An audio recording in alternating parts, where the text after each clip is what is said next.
नमस्कार दोस्तों, मेरा नाम है विष्णु और पिछले कई सालों के टीचिंग एक्सपीरियंस से एक बात तो बिल्कुल क्लियर है कि आज के कंपटीशन भरे जमाने में अगर आपको कोई भी सक्सेस चाहिए तो हार्ड वर्क करने की आवश्यकता बिल्कुल नहीं है।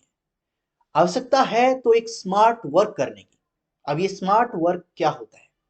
स्मार्ट वर्क होता है एक काम को करने का तरीका जिसमें एफर्ट कम लगता है, टाइम कम लगता है और बेनिफिट ज्यादा से ज्यादा होता है। तो इसी तरीके से अगर आपको कोई भी एग्जाम, चाहे वो यूपीएससी एग्जाम हो, चाहे वो एसएससी का एग्जाम हो, चाहे कोई यूनिवर्सिटी का एग्जाम हो, कोई सा भी एग्जाम हो, अगर आपको उसमें भी सफलता चाहिए तो वहां पर भी आज आपको एक स्मार्ट वर्क करने की आवश्यकता है। क्योंकि कंपटीशन इतना बढ़ गया है कि अगर आप स्मार्ट वर्क नहीं करेंगे तो आप पीछे रह जाएंगे। तो इसी को ध्यान में रखते हुए हमने क्या किया है, कॉम्पिटिटिव एग्जाम के सारे सिलेबस को, चाहे वो यूपीएससी का हो चाहे वो एसएससी का हो, हमने एक स्मार्टर और इजी टू अंडरस्टैंड वे में अरेंज किया है। जनरली होता क्या है? जनरली होता है कि हम पहले थ्योरी कंप्लीट करते हैं, उसके बाद अलग से टाइम निकालकर हम प्रीवियस ईयर एग्जाम में आए हुए क्वेश्चंस को पढ़ते हैं। यानी वो क्वेश्चन जो कि पिछले सालों में आए हुए हैं उनको पढ़ते हैं। इस तरीके से हमें लगता है कि हमारा जो प्रिपरेशन का पार्ट है वो कंप्लीट है, लेकिन नहीं, हम इसको थोड़ा सा उल्टा करेंगे।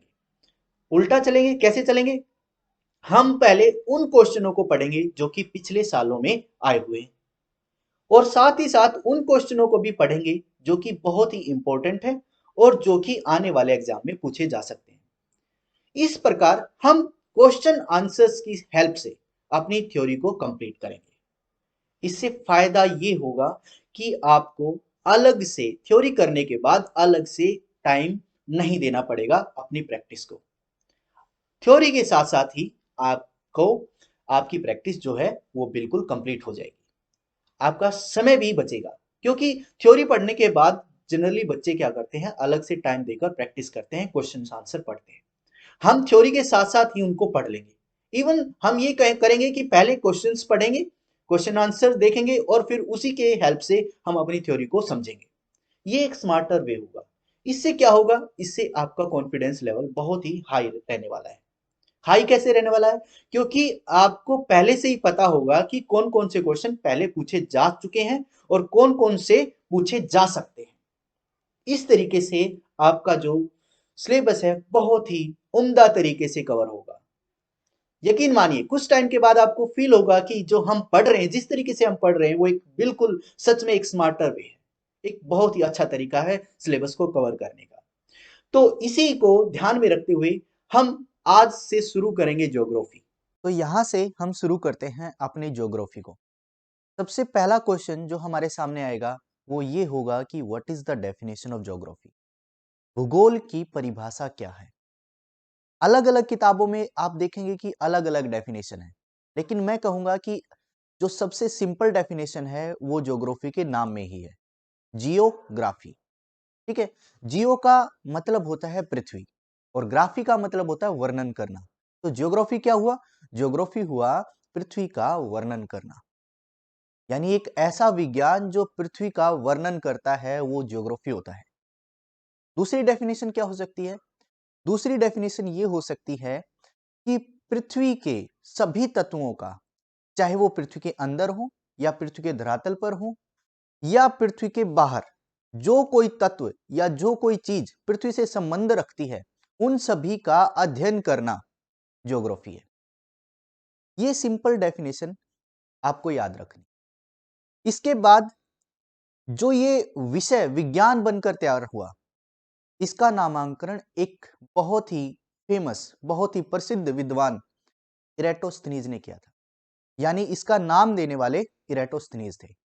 उन्होंने सबसे पहले क्या किया? ज्योग्राफी वर्ड का इस्तेमाल नहीं किया, एक डिफरेंट वर्ड था, इससे मिलता जुलता एक शब्द था ज्योग्राफी का, और वहीं से ज्योग्राफी को ड्राइव किया गया है। ठीक है। तो हमारा सबसे पहला क्वेश्चन यही है कि भूगोल का जनक किसे कहा जाता है। आप स्क्रीन पे देख पा रहे होंगे कि भूगोल का जनक किसे कहा जा रहा है। तो लिखा हुआ आंसर क्या है? भूगोल का जनक इरेटोस्थनीज को कहा गया है। ठीक है। तो इस तरीके से आप क्या कर सकते हैं, क्वेश्चन का आंसर समझ गए होंगे, ठीक है। इससे इसके अगला क्वेश्चन क्या है हमारा, देखिए अगला क्वेश्चन है, इरेटोस्थनीज ने भूगोल के लिए सर्वप्रथम किस शब्द का प्रयोग किया। अभी मैंने आपको बताया था कि कोई डिफरेंट वर्ड था, अलग शब्द था ज्योग्राफी का। उन्होंने ज्योग्राफी का शब्द का इस्तेमाल किया अपने विज्ञान को समझाने के लिए, ठीक है, लोगों को समझाने के लिए एक ज्योग्राफी का शब्द का इस्तेमाल, ठीक है। इसके बाद है मानव भूगोल का पिता किसे कहा जाता है। मानव भूगोल क्या है, सबसे पहले समझते हैं मानव भूगोल क्या है। देखिए भूगोल एक विषय है और भूगोल से संबंधित अलग अलग इसके हिस्से हैं, ठीक है। जैसे भूगोल को दो भागों में डिवाइड किया गया है, एक तो है हमारा भौतिक भूगोल, दूसरा मानव भूगोल, ठीक है। दो मुख्य है इसके क्लासिफिकेशन है, डिवीजन है, ठीक है। भौतिक भूगोल इंग्लिश में इसको बोलते हैं फिजिकल ज्योग्राफी। फिजिकल ज्योग्राफी में हम क्या पढ़ते हैं, फिजिकल ज्योग्राफी में हम जो चीजें फिजिकली हम महसूस कर सकते हैं, देख सकते हैं, उन सभी का अध्ययन करते हैं। जैसे पर्वत हो गए, नदियां हो गई, झीलें हो गई, समुद्र हो गए, समुद्र के अंदर जो भी चीजें हैं वो हो गई, ठीक है। इसी तरीके से वायुमंडल, हवा, विंड एनर्जी, ठीक है, तापमान, प्रेशर, ये सब क्या है, एक फिजिकल ज्योग्राफी के अंदर आने वाली चीजें हैं।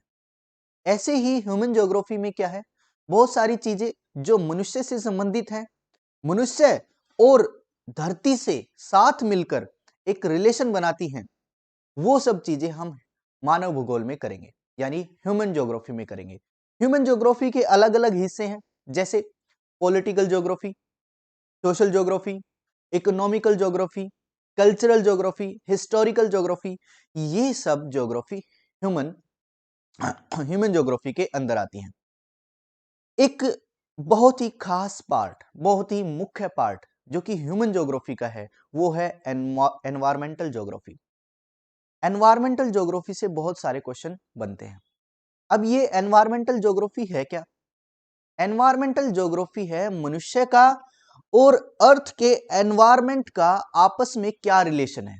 आपस में बोलने का क्या मतलब है, यहां पर देखिए मनुष्य अपनी कुछ एक्टिविटीज से एनवायरमेंट को हार्म कर रहा है, और एक्टिविटी क्या होती है, जैसे कारखाने बना दिए, ठीक है, चिमनियां बना दी, तो वो क्या कर रहे हैं, कहीं ना कहीं इफेक्ट कर रहे हैं हमारे एनवायरमेंट को, ठीक है। ऐसे ही एनवायरमेंट क्या करता है, एनवायरमेंट भी मनुष्य की एक्टिविटीज को या मनुष्य के लिविंग्स को क्या करता है, अफेक्ट करता है। तो इन दोनों के बीच जो रिलेशन है वो एनवायरमेंटल ज्योग्राफी में पढ़ा जाता है। आप समझ गए होंगे कि ज्योग्राफी क्या है, इसके क्या क्या क्लासिफिकेशन। इसमें पूछा गया है कि मानव भूगोल का पिता किसे कहा जाता है। मानव भूगोल का पिता कार्ल रिटर को कहा जाता है, यानी ह्यूमन ज्योग्राफी को समझाने वाले व्यक्ति, महान व्यक्ति वो कार्ल रिटर थे। इन्हीं को क्या है, भूगोल का पिता कहा जाता है। ऐसे भूगोल का जनक किसे कहा जाता है, इरेटोस्थनीज को, और मानव भूगोल का पिता किसे कहा जाएगा, कार्ल रिटर को। दोनों क्वेश्चन पता नहीं कितनी बार पूछे गए हैं, एग्जाम में बहुत बार आते हैं, ठीक है। नेक्स्ट जो हमारे पास सवाल है वो है, भूगोल में पृथ्वी के उस भाग का अध्ययन किया जाता है जो मानव के रहने का स्थान है। यह कथन किसका है, यह भी एग्जाम में आया हुआ क्वेश्चन है। तो देखिए अब भूगोल की एक नई डेफिनेशन है, ये डेफिनेशन आर्थर होम्स ने दी थी। आर्थर होम्स के अकॉर्डिंग क्या डेफिनेशन थी भूगोल की, कि भूगोल में पृथ्वी के उस भाग का अध्ययन किया जाता है जो मानव के रहने का स्थान है। मानव के रहने का स्थान होम होता है, समझिए। तो ये आर्थर होम्स हो गया। इस तरीके से एक ट्रिक बनाकर आप याद कर सकते हैं कि आर्थर होम्स ने ये बात कही थी कि मनुष्य के रहने वाले स्थान का अध्ययन करना ही भूगोल है। बहुत ही सिंपल है, अब आपको ये हमेशा याद रहेगा। ऐसे ही भूगोल पृथ्वी को केंद्र मानकर अध्ययन करने वाला विज्ञान है, इसको समझते हैं। देखो भूगोल क्या है, भूगोल एक विषय है। भूगोल क्या है, एक विषय है जिसमें हम केंद्र किसको मानते हैं, जिसमें हम केंद्र मानते हैं अपने धरती को, ठीक है। तो धरती को केंद्र मानकर, यानी धरती को केंद्र माना, उसके चारों ओर, उसके चारों ओर यानी धरातल पर उसके चारों ओर यानी अंतरिक्ष में जो भी परिघटनाएं हो रही हैं, जो भी चीजें हैं, उन सभी का अध्ययन करना ही भूगोल है। अब कुछ बच्चे समझते हैं कि भूगोल तो सिर्फ और सिर्फ पृथ्वी से संबंधित है, पृथ्वी की जानकारी लेना, पृथ्वी का वर्णन करना ही भूगोल है। लेकिन नहीं बच्चे, भूगोल है पृथ्वी के अंदर क्या है, आंतरिक संरचना, पृथ्वी के अंदर क्या क्या घटनाएं हो रही हैं, जैसे लावा, ठीक है, प्लेट टेक्टोनिक थ्योरी, बहुत सारी चीजें हैं जो पृथ्वी के अंदर चलती रहती है, ठीक है। भूकंप आना भी पृथ्वी के अंदर होने वाली प्रक्रिया है। ऐसे ही पृथ्वी के धरातल पर क्या हो सकता है, पृथ्वी के धरातल पर हो सकता है, जैसे धरातल पर क्या है, एटमॉस्फेयर में बहुत सारी एक्टिविटीज होती रहती है, हवा का चलना, ठीक है, पहाड़ों का बनना, बहुत सारी चीजें हैं धरातल पर भी, ठीक है। दूसरा क्या है, पृथ्वी से बाहर, बाहर क्या है, अंतरिक्ष में, स्पेस में, स्पेस में क्या क्या चीजें हैं, वो सभी जो संबंध रखती हैं कहीं ना कहीं पृथ्वी से, ठीक है, उन सभी का अध्ययन करना ही ज्योग्राफी है, भूगोल है, ठीक है। तो अब ये मिसकंसेप्शन भूल जाएंगे कि पृथ्वी से संबंधित चीजें ही भूगोल के अंदर आती हैं, मतलब केवल पृथ्वी ही भूगोल के अंदर आती है। पृथ्वी से संबंधित जो बाहर भी चीजें हैं और अंदर भी चीजें हैं, वो सभी इंक्लूड होती हैं, ठीक है। अगला क्वेश्चन, अगला जो जो टॉपिक है वो रहेगा हमारा ब्रह्मांड के बारे में, ठीक है। ब्रह्मांड से हम ज्योग्राफी की शुरुआत मानते हैं। क्यों मानते हैं, देखिए, एक बात बताइए, पृथ्वी है कहां, पृथ्वी हमारे सौरमंडल में है। सौरमंडल कहां है, सौरमंडल हमारे गैलेक्सीज में है, बहुत सारी गैलेक्सी हैं। गैलेक्सी होती क्या है वो अभी समझेंगे, ठीक है। गैलेक्सीज कहां है, ये हमारे यूनिवर्स में है, यानी ब्रह्मांड में है। तो जो हमारा यूनिवर्स है वही सबसे वास्ट चीज है, मतलब एक सबसे बड़ी चीज वही है, यूनिवर्स, ठीक है। यूनिवर्स का भी कुछ ना कुछ ओरिजिन रहा होगा, ठीक है, कहीं ना कहीं से ये बना होगा। तो वहीं से शुरुआत होती है हमारी ज्योग्राफी की, यानी ओरिजिन ऑफ यूनिवर्स से। अगर हमने ओरिजिन ऑफ यूनिवर्स समझ लिया, उसके बाद स्टेप बाय स्टेप हम कहां तक पहुंचेंगे, पृथ्वी तक पहुंचेंगे। तो समझते हैं कि यूनिवर्स का ओरिजिन कैसे हुआ। एक बहुत ही फेमस सिद्धांत, बहुत ज्यादा फेमस सिद्धांत है जो कि ओरिजिन ऑफ यूनिवर्स को समझाता है। उस सिद्धांत का नाम, उस थ्योरी का नाम है महाविस्फोट थ्योरी, यानी बिग बैंग थ्योरी। आपने सुना होगा। बिग बैंग थ्योरी को किसने दिया था, अब देखो स्क्रीन पे दिख रहा होगा। बिग बैंग थ्योरी को जॉर्ज लेमेतेयर ने दिया था 1931 में, ठीक है। इसी के लिए उनको नोबेल प्राइज भी दिया गया है।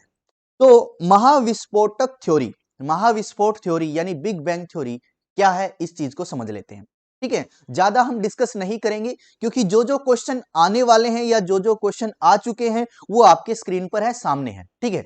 यही क्वेश्चन रिपीट होते रहते हैं, या फिर जो अगर एक्सपेक्टेड क्वेश्चन है, जो आने वाले क्वेश्चन है, इंपॉर्टेंट क्वेश्चन है, वो मैं आपको बताने जा रहा हूं, ठीक है।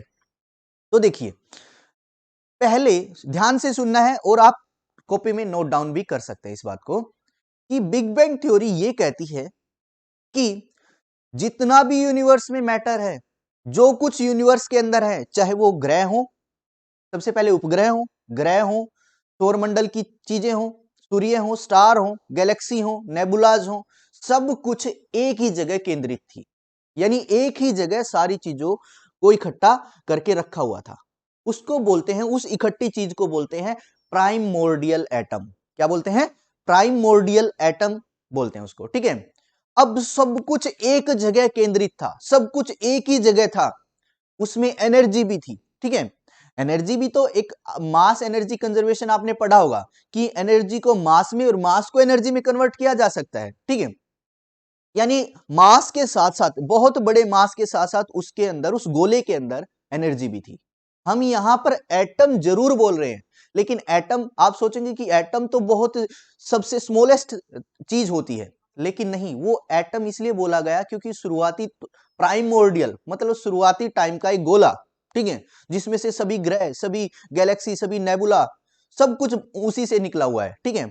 एक नाम दिया गया है प्राइमोर्डियल एटम, ठीक है। तो उस गोले के अंदर बहुत ही ज्यादा एनर्जी थी, बहुत ही ज्यादा मास था। मास ज्यादा होने की वजह से डेंसिटी ज्यादा थी, और एनर्जी होने की वजह से तापमान ज्यादा था। एक टाइम क्या हुआ, वो इस तापमान को और इस डेंसिटी को बर्दाश्त नहीं कर पाया और वो फूट गया। ठीक है, उसमें एक विस्फोट हो गया और विस्फोट होते ही हर जगह पार्टिकल्स पार्टिकल्स धुएं के गैसेस के रूप में सब बिखर गया। अब वो बिखरना, वो विस्फोट ही एक थ्योरी को जन्म देता है। उस थ्योरी का नाम है बिग बैंग थ्योरी।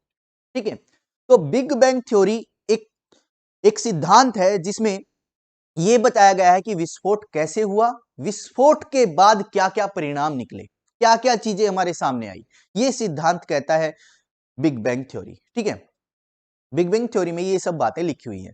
अब देखिए, बिग बैंग थ्योरी के बाद जैसे ही विस्फोट होता है तो क्या चीज निकल के आती है, हर तरफ गैसेस ही गैसेस होती हैं, बहुत सारे, मतलब जहां पर जितना भी स्पेस है सब गैसेस से भर गया। अब गैसेस में क्या थे, गैसेस में हाइड्रोजन था। क्या था, मुख्यतः रूप से हाइड्रोजन था। आपने पढ़ा होगा हाइड्रोजन। ठीक है, हाइड्रोजन हर जगह फैला हुआ था, हाइड्रोजन गैस। ठीक है, तो क्या हुआ, पार्टिकल्स में आपने पढ़ा है कि नहीं, दो पार्टिकल्स के बीच में यानी दो चीजों के बीच में एक बल होता है, गुरुत्वाकर्षण का बल। ठीक है, तो गुरुत्वाकर्षण के बल की वजह से वो पास आने लग गए, पास आने लग गए और छोटे मॉलिक्यूल से, छोटे एटम से मॉलिक्यूल्स बनने लग गए। ठीक है, इकट्ठे होने लग गए गैसियस पार्टिकल, तो वो क्या बनने लग गए, मॉलिक्यूल बनने लगे और हीलियम में कन्वर्ट होते रहे। हाइड्रोजन किस में कन्वर्ट होता चला गया, हीलियम में। अब हाइड्रोजन हीलियम में कन्वर्ट होता चला गया, बड़े मॉलिक्यूल बनने लग गए। एक तरफ क्या था, कुछ ऐसा मास था जिसमें एनर्जी कम थी, लेकिन क्या था, आपस में मिल रहे थे तो एक गोला बन गया। ठीक है, ठीक है, समझ रहे हो, ग्रह बन गए, चट्टाने बन गई। इस तरीके से हम समझेंगे इन चीजों को।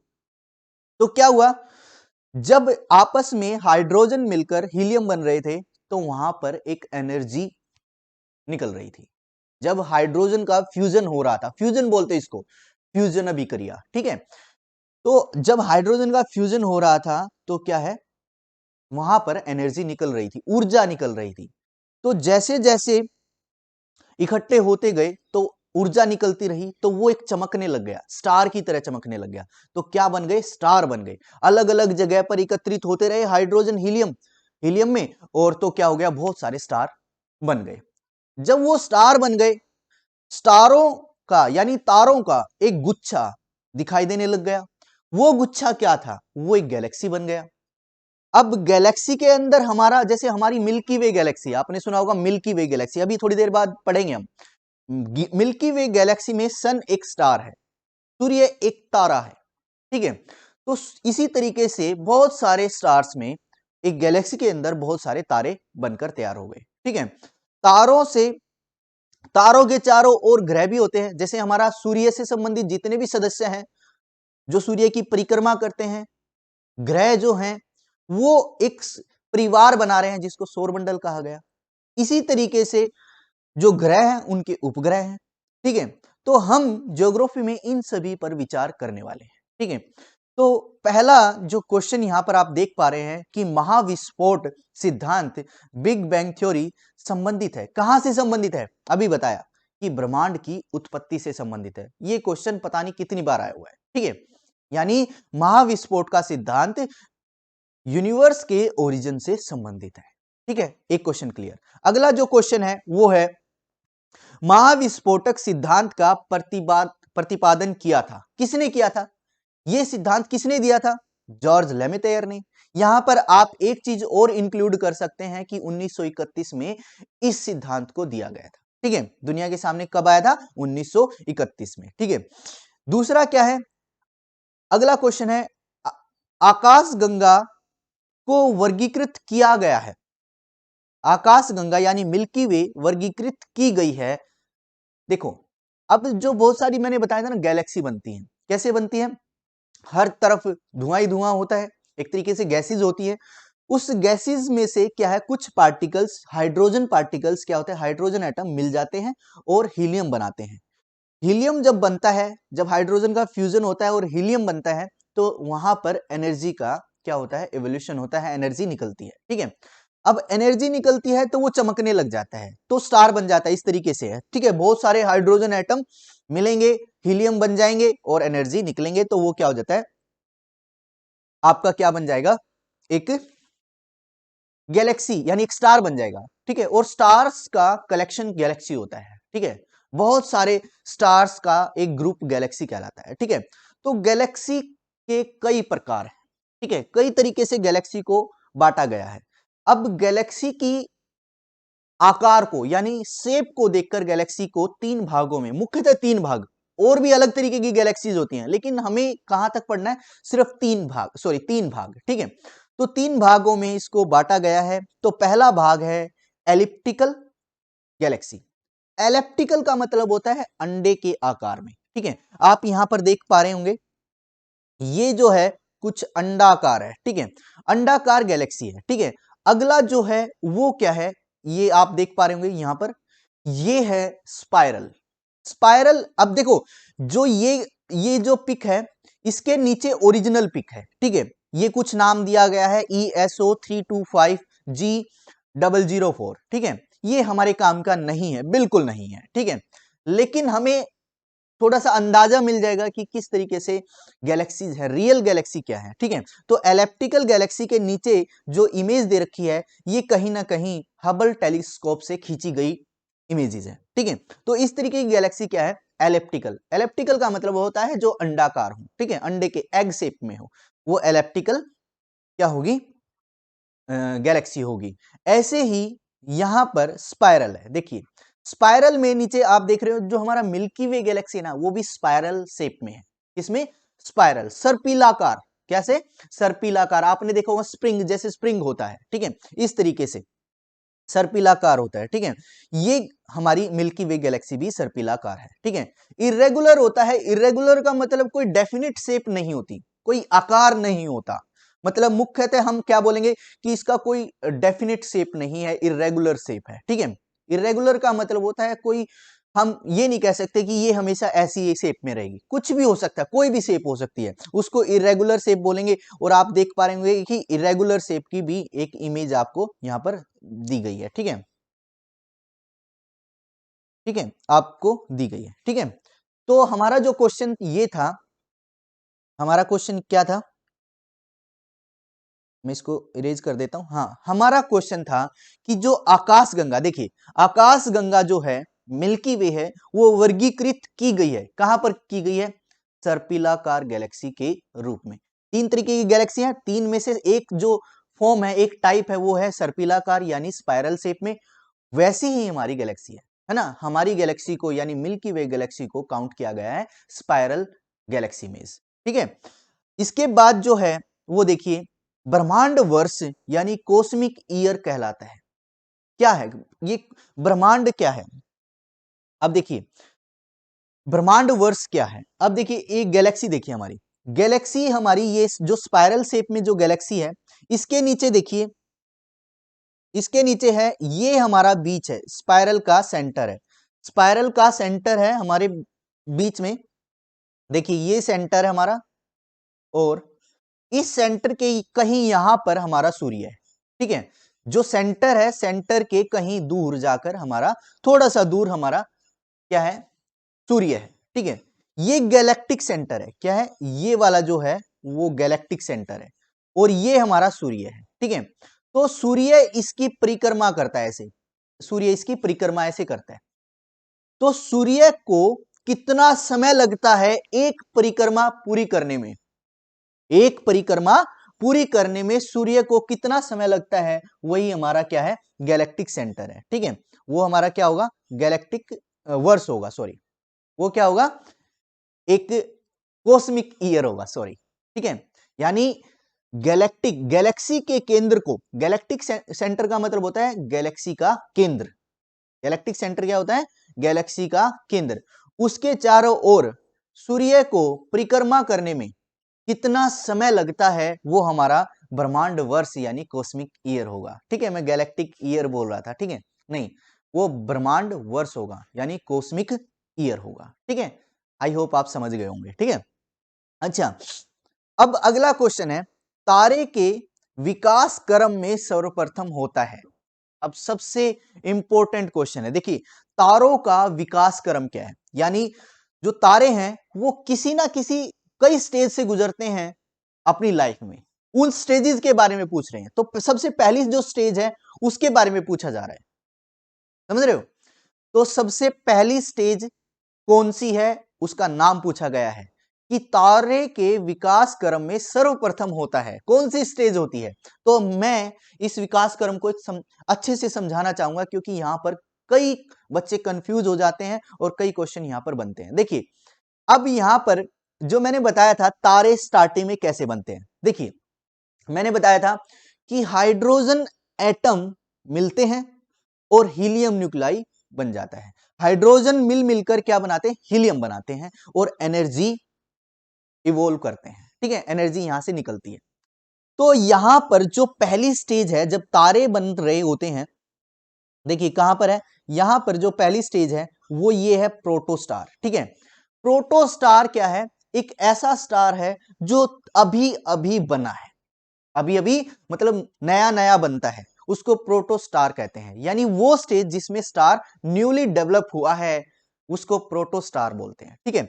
अब ये इसमें जैसे ये सर्कल के अंदर मैंने बॉल टाइप दिखाई गई हैं, ये सर्कल से दिखाए गए हैं, ये है हाइड्रोजन एटम, क्या है, हाइड्रोजन।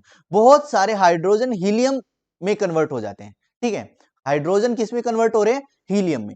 तो इस तरीके के जो स्टार्स है जो अभी भी मतलब एक तरीके से उसमें अभी भी फ्यूजन रिएक्शन हो रही है, फ्यूजन हो रहा है, अभी भी फ्यूजन का मतलब होता है अभी भी हाइड्रोजन मिलकर हीलियम बना रहे हैं, उसको बोलते हैं प्रोटोस्टार। यानी अभी अभी वो बना है, ठीक है, अभी भी उसमें बनने की प्रक्रिया अभी भी जारी है, वो है प्रोटोस्टार।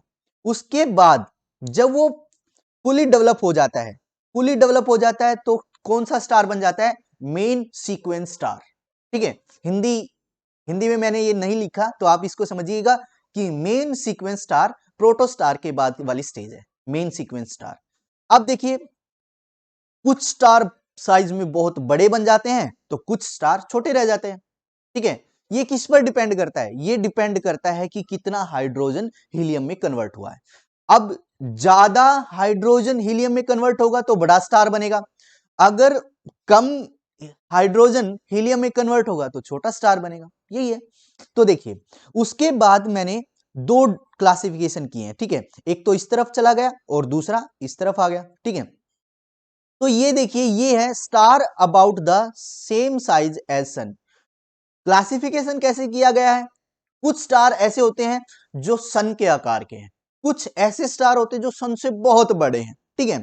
तो सन के सेम साइज वाले स्टार एक तरफ रख दिए और सन से बहुत बड़े स्टार एक तरफ रख दिए, ठीक है। क्लासिफिकेशन हो गया, अलग अलग कर दिया, ठीक है। अब इसके बाद क्या है, मेन सीक्वेंस स्टार के बाद क्या है, रेड जियांट बनता है। रेड जियांट कैसे बनता है, देखो रेड जियांट कब बनता है, जब एक स्टार के अंदर हाइड्रोजन एकत्रित होते रहते हैं, एकत्रित होते रहते हैं, आपस में मिलते रहते हैं, तो क्या होता है, एनर्जी का इवोल्यूशन चलता रहता है, बहुत ज्यादा एनर्जी निकलती रहती है, बहुत ज्यादा एनर्जी निकलती रहती है, ठीक है। अब ज्यादा एनर्जी निकलेगी तो वो क्या होगा, एक टाइम आएगा कि एनर्जी उसमें मैक्सिमम हो जाएगी, और जब एनर्जी मैक्सिमम हो जाएगी तो वो एक तरीके से बिल्कुल आग का गोला लगेगा, ठीक है, ऐसे बोल सकते हैं आग का गोला लगेगा, ठीक है। उसको बोला गया रेड जियांट, ठीक है। उसकी एनर्जी अपने पीक पर होती है, ठीक है। क्यों होती है, क्योंकि हाइड्रोजन मिल मिलकर हीलियम न्यूक्लियाई बन गए थे, हीलियम में कन्वर्ट हो गए थे, और उन्होंने जो एनर्जी का एवोल्यूशन किया, एनर्जी जो बाहर निकली वो एकत्रित होकर बहुत ज्यादा हो गई और स्टार एक रेड टाइप हो गया, रेड जियांट बन गया, ठीक है। उसके बाद क्या होता है, थोड़े टाइम बाद एनर्जी का इवोल्यूशन चारों तरफ होता रहता है, होता रहता है, ठीक है। रेडिएशन की फॉर्म में किसी भी तरीके से एनर्जी वहां से निकलनी, सूर्य से निकलनी मतलब स्टार से निकलनी शुरू हो जाती है, और एक टाइम आता है कि सारी की सारी एनर्जी, यहां पर देखिए सारी की सारी एनर्जी क्या हो जाती है, खत्म हो जाती है। तो क्या बन जाता है वो बन जाता है व्हाइट ड्वार्फ। क्या बन जाता है, व्हाइट ड्वार्फ। आप ये कह सकते हैं कि व्हाइट जो ड्वार्फ है उसमें जो रिएक्शन है, कौन सी रिएक्शन, हाइड्रोजन का हीलियम में कन्वर्ट होना वो समाप्त हो जाता है, ठीक है। अब कोई भी हाइड्रोजन हीलियम में कन्वर्ट नहीं हो रहा और किसी भी तरीके से एनर्जी एवोल्यूशन है वो नहीं हो रहा, एनर्जी बाहर नहीं आ रही। तो इस तरीके का जो स्टार बनता है वो बन जाता है व्हाइट ड्वार्फ। अब आप देख रहे होंगे व्हाइट ड्वार्फ, ठीक है। उसके बाद जब सारी एनर्जी खत्म हो जाती है, बिल्कुल सारी एनर्जी खत्म हो जाती है, ठीक है, तो स्टार अपने एक तरीके से ऐसे ओल्ड एज का हो जाता है ना, बूढ़ा हो जाता है, तो स्टार बूढ़ा हो जाता है और उसकी फाइनल स्टेज क्या आ जाती है, वो ब्लैक होल बन जाता है। क्या बन जाता है? ब्लैक होल, ठीक है, ब्लैक होल बन जाता है, ठीक है। स्टार क्या बन जाता है लास्ट स्टेज में? ब्लैक होल बन जाता है, ठीक है। ये तो थी कहानी एक ऐसे स्टार की जो कि सेम साइज का था सूर्य जैसा, मतलब सूर्य के आकार के बराबर था। लेकिन ये देखिए यहां पर ये देखिए,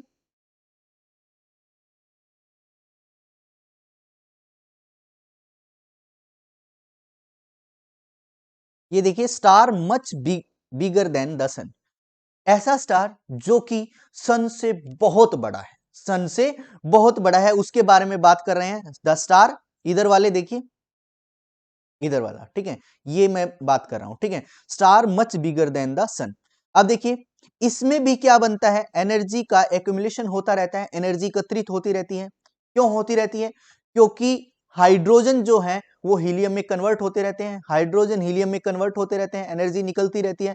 तो एक टाइम में ऐसा आता है, एक टाइम कि बहुत ज्यादा एनर्जी उसमें एकत्रित हो जाती है, बहुत ज्यादा एनर्जी उसके पास हो जाती है। तो क्या बन जाता है? वो रेड जियांट बन जाता है। क्या बन जाता है? रेड जियांट, ठीक है। रेड जियांट भी बहुत, देखो साइज में बहुत बड़ा है, ये सन से बहुत बड़ा है, तो इतनी एनर्जी को ये एक साथ नहीं रख पाता। इतनी ज्यादा एनर्जी को एक साथ नहीं रख पाएगा तो क्या होगा उसमें, ये बताइए क्या होगा? उसमें एक विस्फोट हो जाएगा, और जब विस्फोट होता है तो एनर्जी एकदम से चारों तरफ फैल जाएगी, एकदम से एनर्जी का ब्लास्ट होता है, और ब्लास्ट होने को हम कहते हैं सुपरनोवा। आपने सुना होगा सुपरनोवा स्टार। सुपरनोवा स्टार एक ऐसा स्टार होता है जो एनर्जी को ब्लास्ट की फॉर्म में रेडिएट करता है, ठीक है। ऐसे जो ये ब्लास्ट टाइप दिखा रखा है मैंने, ये इसी चीज को रिप्रेजेंट करने के लिए दिखा रखा है। देखिए ये वाला, कि ये सुपरनोवा है। सुपरनोवा क्या करता है? एनर्जी को बिल्कुल स्पीड से, यानी एक ब्लास्ट की फॉर्म में एनर्जी को रेडिएट करता है, और क्या हो जाता है उस रेडिएशन के बाद, उस ब्लास्ट के बाद, या तो सारी एनर्जी खत्म हो जाती है स्टार की, क्योंकि ब्लास्ट हो गया, सारी एनर्जी खत्म हो जाएगी, तो वो क्या बन जाएगा? Black hole. मैंने बताया था लास्ट स्टेज क्या होती है स्टार की? Black hole. और अगर उसमें थोड़ी बहुत एनर्जी बच जाती है तो वो थोड़ा बहुत चमकता रहता है, जिसको न्यूट्रॉन स्टार बोला जाता है। तो ये था किसी तारे का एक लाइफ स्टेज, एक जीवन काल, ठीक है। अपने जीवन काल में एक तारा यानी एक स्टार किन किन स्टेजेस से गुजरता है वो मैंने आपको समझा दिया, ठीक है। अब आप समझ गए होंगे कि सुपरनोवा क्या है, रेड जियांट क्या है, ब्लैक होल क्या है, न्यूट्रॉन स्टार क्या है, ठीक है। ये क्वेश्चन आपसे सीजीएल में पूछ सकता है, ठीक है, सीजीएल में पूछ सकता है, लेकिन अभी तक इनके बारे में कम ही पूछा गया है। देखो अब अगर प्रोटोस्टार के बारे में अगर आपसे जानकारी पूछ ली है, प्रोटोस्टार होता क्या है, तो हो सकता है फर्स्ट स्टेज के बारे में पूछने के बाद वो लास्ट स्टेज में आ जाए, समझ रहे हो। तो प्रोटोस्टार पूछा जा चुका है, तो हो सकता है वो न्यूट्रॉन स्टार या फिर आपका ब्लैक होल पूछ ले, ठीक है। तो इस तरीके से न्यूट्रॉन स्टार और ब्लैक होल हम समझते हैं, ठीक है। अब इसके बाद देखिए, इसके बाद मैं इसको इरेज कर देता हूं, ये आप समझ में आए। अब हम बात करते हैं फिर से अपने क्वेश्चन की तरफ। क्वेश्चन क्या है कि तारे के विकास क्रम में सर्वप्रथम होता है प्रोटोस्टार का निर्माण, यानी फर्स्ट स्टेज प्रोटोस्टार की होती है, लास्ट स्टेज क्या होती है? ब्लैक होल की, ठीक है। लास्ट स्टेज में तो बिल्कुल ब्लैक होल रहेगा, ठीक है। तारे का रंग सूचक है, मैंने अभी बताया था, बिल्कुल एनर्जी ज्यादा हो जाएगी तो क्या हो जाएगा? बिल्कुल लाल हो जाएगा, ठीक है, आग का गोला हो जाएगा, ठीक है। तो तारे का रंग क्या रिप्रेजेंट करता है, क्या बताता है आपको? तारे का रंग बताता है उसके ताप को, उसके टेम्परेचर को, ठीक है। ये क्वेश्चन भी पूछा गया है। वह सीमा जिसके बाहर आंतरिक मृत्यु से ग्रसित होते हैं, वह सीमा क्या है? अब इस लिमिटेशन के बारे में बात करते हैं। ये लिमिटेशन क्या है? देखिए, वह सीमा जिसके बाहर तारे आंतरिक मृत्यु से ग्रसित होते हैं, वह चंद्रशेखर सीमा। चंद्रशेखर एक साइंटिस्ट होते हैं जिन्होंने एक लिमिटेशन तैयार की, एक लिमिट बनाई, ठीक है, एक लाइन ड्रॉ की। उसने कहा कि जब एक स्टेज आती है जिसके बाद एक तारे के अंदर आंतरिक मृत्यु होती रहती है, समझ रहे हो। जैसे अब तारा अपने बिल्कुल एक चाइल्डहुड में होता है, प्रोटोस्टार होता है, बिल्कुल न्यूली फॉर्म्ड स्टार होता है। फिर क्या होता है, थोड़ा थोड़ा अपनी यंग स्टेज में आता है, ठीक है, जिसमें एनर्जी ज्यादा होती है। फिर क्या होता है, यंग स्टेज के पार होने के बाद स्टार के अंदर जो रिएक्शन है हाइड्रोजन की हीलियम में कन्वर्ट होने वाली रिएक्शन यानी फ्यूजन रिएक्शन, वो कम हो जाती है। कम हो जाती है, जैसे अगर आप मनुष्य का ही एग्जाम्पल लो तो क्या होता है, मनुष्य भी क्या होता है, जब बचपन होता है मनुष्य का तो एनर्जी से बिल्कुल लबालब होता है। यंग जैसे यंगर होता रहता है, जैसे जवान होता है तो बिल्कुल एनर्जी अपने मैक्सिमम यानी पीक पॉइंट पर होती है, ठीक है। लेकिन एक जवानी के बाद जब जवानी खत्म होती है तो वो बुढ़ापे की तरफ अग्रसर होता है। तो बुढ़ापे में क्या होता है, उसकी जो एनर्जी है वो डिक्लाइन होती चली जाती है, कम होती चली जाती है, ठीक है। ऐसे ही सूर्य भी है, कोई तारा भी है, सबसे पहले एनर्जी बना रहा होता है, यंग स्टेज में एनर्जी मैक्सिमम होती है, और यंग स्टेज के बाद जो स्टार है फिर क्या हो जाता है, आंतरिक मृत्यु होती रहती है, यानी उसकी एनर्जी डिक्लाइन होती रहती है, कहीं ना कहीं एनर्जी में कमी आती जाती है, ठीक है।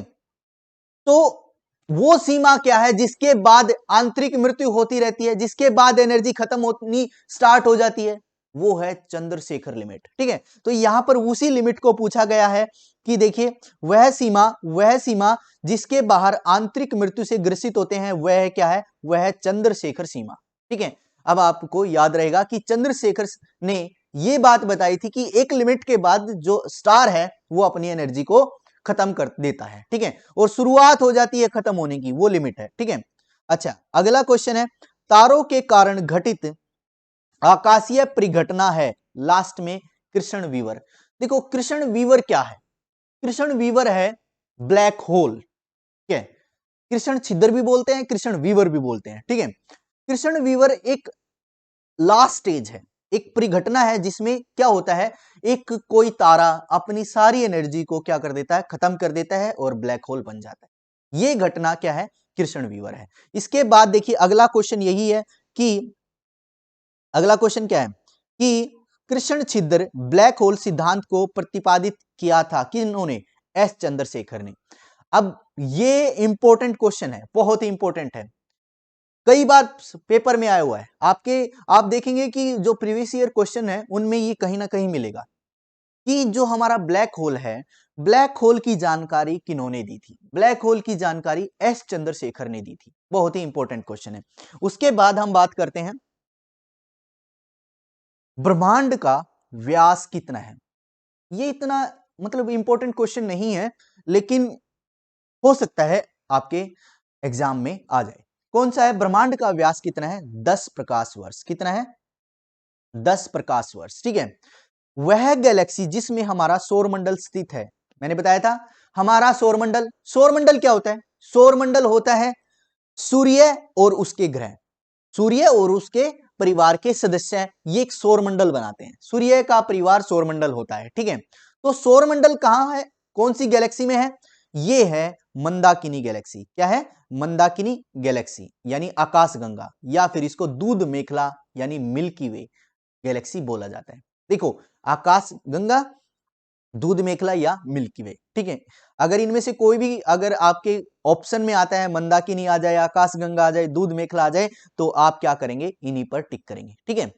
अच्छा, अगला क्वेश्चन है, तारों का ऐसा समूह जो धुंधला सा दिखाई देता है, क्या कहते हैं उसको।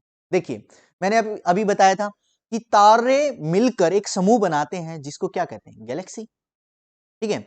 गैलेक्सी, गैलेक्सी को एक तरीके से यहां पर एक ये दिखाया गया है कि हम मंदाकिनी को, गैलेक्सी को हिंदी में क्या बोलते हैं, गैलेक्सी को हम हिंदी में मंदाकिनी बोलते हैं, ठीक है।